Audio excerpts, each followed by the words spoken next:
I guess my story of recovery began with my descent into, life of debauchery and addiction and misery. And like so many others, it just was filled with drug and alcohol use and crime, and just not a fun time, really, at all. By the time I was 15 or 16 years old, I was actually physically dependent on painkillers. It was around 2008.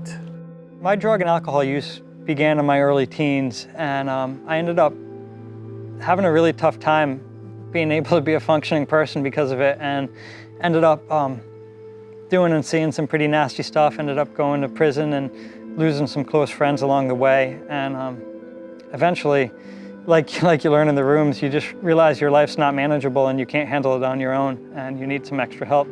I just kind of started really burning out. By the time I was 22 years old, most of my friends had gone to college, and then they were returning home to start jobs, or returning to my hometown and telling stories about their college experience. And I was in and out of jail, getting arrested, and some people say they took a gap year to go travel Europe. I took a gap year just to go to prison and just to go see what that was all about, pretty much.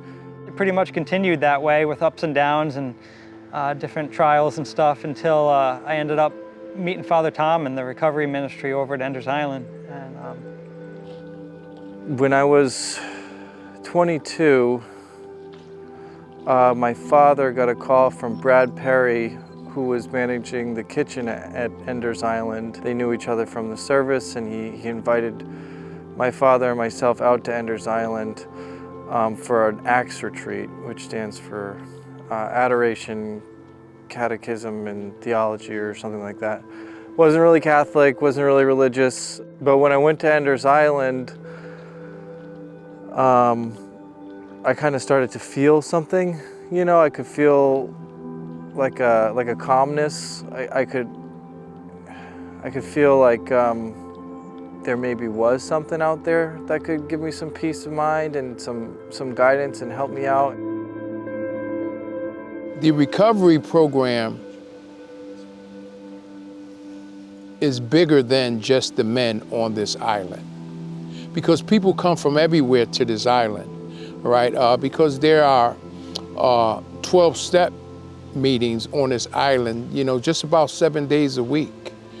People come to walk the island, right? To meet some of the guys and to talk with some of the guys. And the guys are a vision of hope for young men and young women who come to the island asking about the recovery process.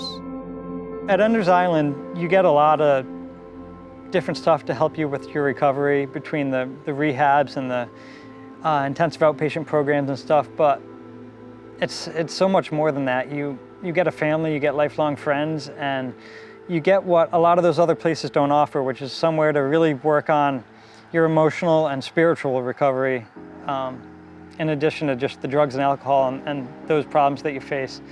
And it's kind of hard to put words on exactly what you get. It's I don't know, it's tough to say. In this process, we were given the help that we needed. I was certainly given the help that I needed. And I was told that I couldn't keep it if I didn't give it away. So this is about service work, for all of us who enter into this process. A day at a time, right? One of the most profound things I've heard was, and there were many, but this one sticks out. And that is, you are wanted and you are needed. The other thing is, like, when you're living there in the program, you just, it's like daily life, when you're in a 30-day rehab or you're in an intensive outpatient, you're not sitting down having dinner with those people, shooting the shit, laughing, having a good time. And in early recovery, that's one of the biggest things is you just, at least for me, just kind of felt miserable all the time. And it's hard to enjoy life, even the fun things. And so to be able to see other guys that are a little bit further down the road really enjoying life and just laughing and having a great time, it gives you hope that you can get there someday. One of the most amazing things about this process is that as these young men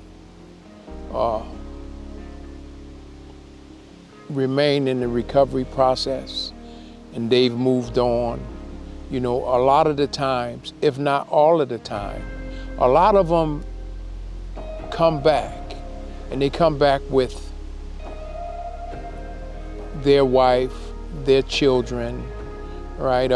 They come back with a friend, you know, who may be struggling, and they tell them about the island and their process, the process that they went through. It shows the people that are around them, right? You know, some of what took place in their lives, right? And how they have really become the, you know, the light for a lot of their friends, because the people in their lives, their friends want to know, what did you do to recover? How did you get well? You know, I feel really lucky to be where I am, and there's nothing special about me. You know, if anything, I'm sort of the exception or the minority. It's a lot of people aren't able to recover. A lot of people that are probably smarter and stronger than me. So why some people can and why some people can't, it's hard to say. And I definitely attribute my success to Enders Island. You know, when you're really in the heart of addiction, it feels like there is no light. It's just all darkness. So now that I feel like I have a light inside me and shining, I feel like I should do what I can to spread that to other people that are struggling. So I asked Father Tom, I was like, Father Tom, I think I want to go either work on tugboats in New York City like my dad, or I want to be a nurse. And he just goes, just be a nurse. I enjoy working in critical care as a nurse because I really like, you know, kind of using my compassion and meeting people where they're at and trying to motivate people, getting people out of bed and walking and, you know, not giving up on people. That's something I learned on Enders Island, basically, is that there was times where I was down in the dumps and I wanted to sleep all day, and Father Tom or Carol Lee would come up and get me out of bed. Carol Lee would whack the door with her cane and say, get up, do something. And that's kind of what I like to bring into my nursing practice, is just, and a lot of patients, they get tired of it, but I do like to try to motivate people. God willing, this September will mark 5 years of sobriety for me. And it's amazing what you can accomplish in 5 years, because I had nothing, and now I have a business, I have a family. My daughter Stevie was born last August, and we have another child coming in December. My wife and I just celebrated our 5-year anniversary.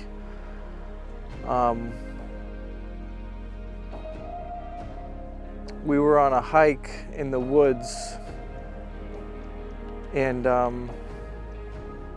we renewed our vows. Oh man, I remember, and I told her, I was like, you know, if I died tomorrow, this would all be enough for me.